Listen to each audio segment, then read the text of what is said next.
আচ্ছা, mobile banking বা বিকাশের টাকা পাঠানোর সাথে সাথেই তো টাকাটা অন্য প্রান্তে পৌঁছে যায়, তাই না? আমরা তো প্রতিদিনই এই সুবিধা ব্যবহার করছি। কিন্তু কখনো কি ভেবে দেখেছি ঠিক কোন প্রক্রিয়ায় এই 1 সেকেন্ডের মধ্যে পুরো লেনদেনটা হয়ে যায়?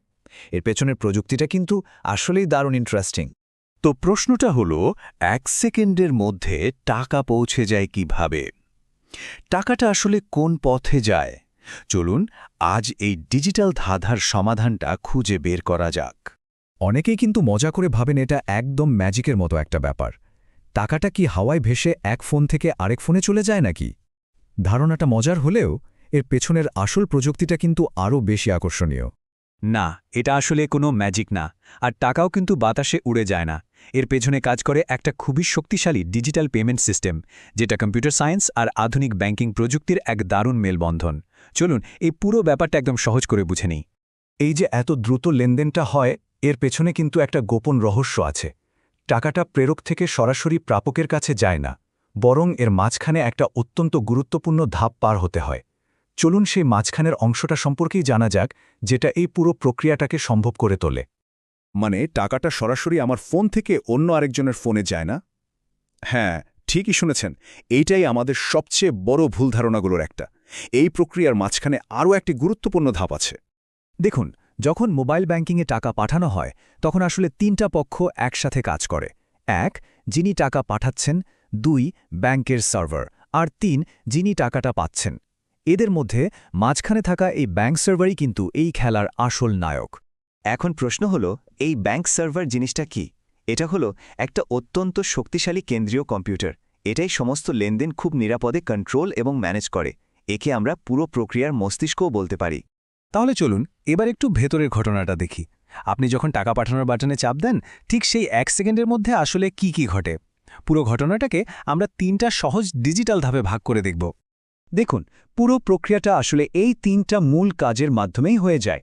প্রথমে একটা রিকোয়েস্ট বা অনুরোধ চায়, তারপর সেটার সিকিউরিটি চেক হয়, আর সবশেষে দুই পক্ষের ব্যালেন্স আপডেট হয়ে যায়। প্রথমত, সেন্ড মানি বাটনে চাপ দেওয়ার সাথে সাথেই আপনার ফোন থেকে একটা ডিজিটাল রিকোয়েস্ট বা অনুরোধ সোজা চলে যায় ব্যাংকের সার্ভারে।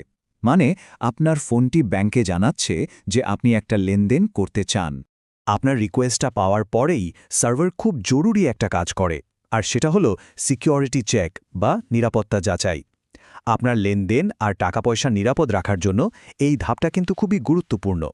প্রতিটা লেনদেনের সময় সার্ভার কয়েকটা জিনিস নিশ্চিত করে, যেমন আপনার অ্যাকাউন্টে যথেষ্ট টাকা আছে কিনা, আপনি ঠিকঠাক পিনকোড দিয়েছেন কিনা, আর প্রাপকের অ্যাকাউন্টটা ঠিক আছে কিনা।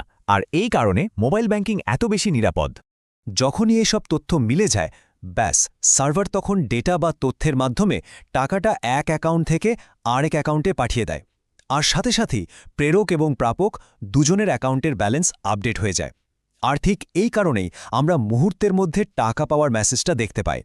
এই যে ডিজিটাল পেমেন্টের পুরো প্রক্রিয়াটা আমরা বুঝলাম, এটা কিন্তু শুধু টাকা পাঠানোর মধ্যেই থেমে নেই। এই একই সিস্টেম আমরা আমাদের প্রতিদিনের জীবনে নানা ধরনের কাজে ব্যবহার করি, হয়তো অনেক সময় খেয়ালও করি না। যেমন ধরুন, অনলাইনে কিছু কেনার সময়, ফুড ডেলিভারি বা রাইড শেয়ারিংয়ের বিল দেওয়ার সময়, এমনকি মোবাইলে রিচার্জ করার সময়ও কিন্তু আমরা ঠিক একই প্রযুক্তি ব্যবহার করছি। তার মানে হলো, আমরা নিজের অজান্তেই প্রতিদিন এই ডিজিটাল পেমেন্ট সিস্টেম ব্যবহার করছি। এটা এখন আমাদের আধুনিক জীবনের একটা অংশই হয়ে গেছে। এখানে একটা দারুণ মজার তথ্য আছে কিন্তু, জানেন কি?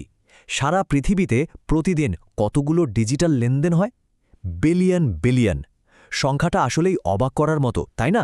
তাহলে চলুন এতক্ষণের আলোচনাটা একবারে ছোট করে গুছিয়ে ফেলি। এই যে ডিজিটাল লেনদেন, এর মূল ভিত্তিটা তাহলে কি দাঁড়ালো? তাহলে পুরো প্রসেসটা সংক্ষেপে আরেকবার দেখে নিই। 1, আপনি টাকা পাঠানোর রিকোয়েস্ট করলেন। 2, ব্যাংক সার্ভার সেটা সিকিউরিটি চেক করল। আর 3, সার্ভার টাকাটা ট্রান্সফার করে দিল। এই 3টে ধাপেই কিন্তু পুরো কাজ শেষ। অর্থাৎ পুরো সিস্টেমটা আসলে 3টা মূল নীতির উপর দাঁড়িয়ে আছে। এটা ফাস্ট বা দ্রুত, এটা সিকিউর বা নিরাপদ, এবং এটা কমপ্লিটলি ডিজিটাল।